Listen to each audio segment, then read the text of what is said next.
Halo,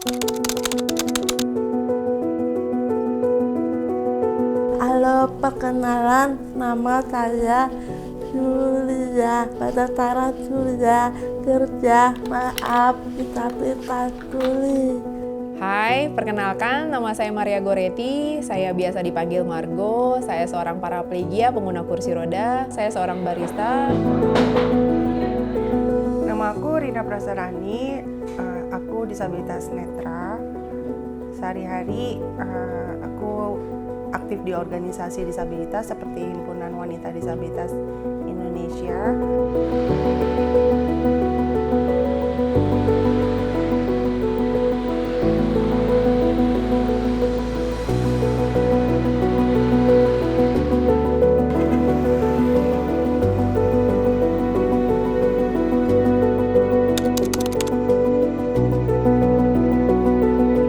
Tetapi sayangnya sampai saat ini belum banyak transisi energi yang bisa saya aplikasikan dalam kehidupan saya sehari-hari sebagai seorang disabilitas. Di air itu bisa dirubah sebagai pembangkit listrik. Dari olah dari listrik. Sekarang ini sih aku lebih mikirnya bahwa transisi energi itu lebih kepada perubahan gaya hidup.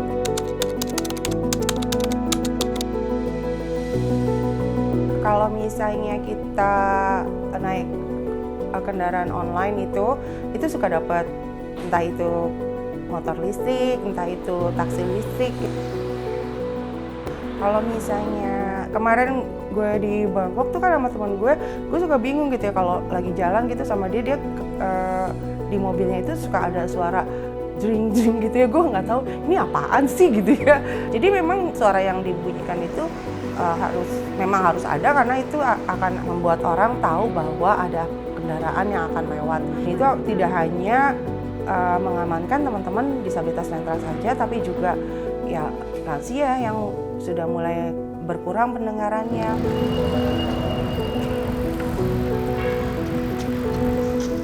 Saya pernah Kendaraan pakai motor listrik. Saya tuh merasa seperti getar. nggak ada getaran ya waktu menggunakan motor listrik. Jalan-jalan. Dan saya nggak bisa mendengar suara sama sekali. Dan itu kayak kaget sih pas awal saya pakai.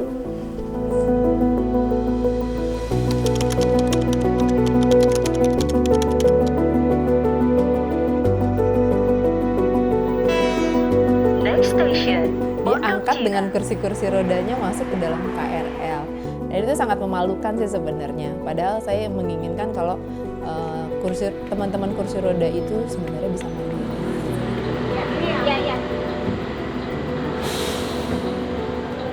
Sehari-hari aku pakai kendaraan umum sih karena memang SIM-nya belum jadi juga gitu. Nggak. Surat izin menabrak guys.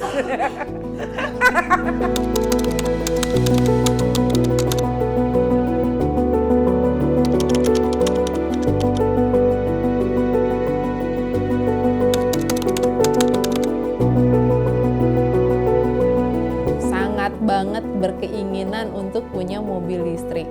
Tapi kendaraan listrik itu benar-benar very expensive ya. Teman-teman netra itu terkendala di pengajuan kreditnya itu gitu karena kita dianggap tidak mampu untuk membayar. Kadang petugasnya tidak tahu cara menangani kita, lalu dianggap tidak cakap hukum. Punya m-bankingnya tuh mudah banget. Ya itu tadi terjadilah transisi energi yang tadinya aku harus ke bank atau harus ke ATM gitu ya kalau mau transfer. Sekarang enggak, tinggal klik-klik doang gitu. Dan hebatnya aplikasi ini kan nggak mau tahu loh. Kita buta kayak kita tuli kayak enggak.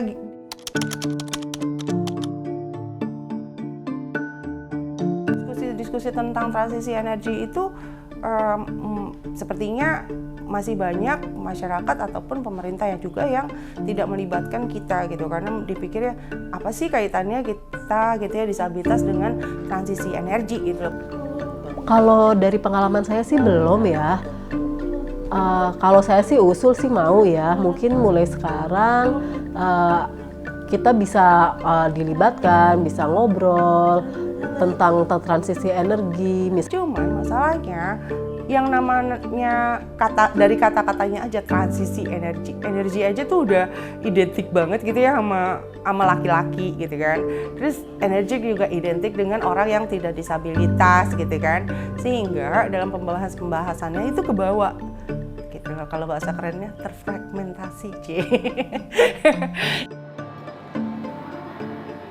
Karena orang-orang yang ada di gedung putih itu mereka bukan disabilitas. Jadi mereka itu nonsen kalau bilang mereka mengerti disabilitas. Enggak. Makanya memang harus melibatkan kami, tanya sama kami apa sih sebenarnya yang kami butuhkan. Saya berharap teman-teman dengar, teman-teman tuli, kita sama-sama bisa mengadvokasikan dan membangun ekonomi, terus bisa membuat udara yang lebih baik, bisa membuat bumi juga lebih baik dengan adanya transisi energi ini. Kedepannya memang kita lebih banyak dilibatkan dalam pembahasan transisi energi ini. Lalu juga rekognisi atau pengakuan pemerintah terhadap keberadaan kita gitu. Harapan kedepannya dari saya untuk transisi energi ini adalah semua itu bisa diakses. Semua itu tanpa ada halangan sedikit pun itu bisa akses.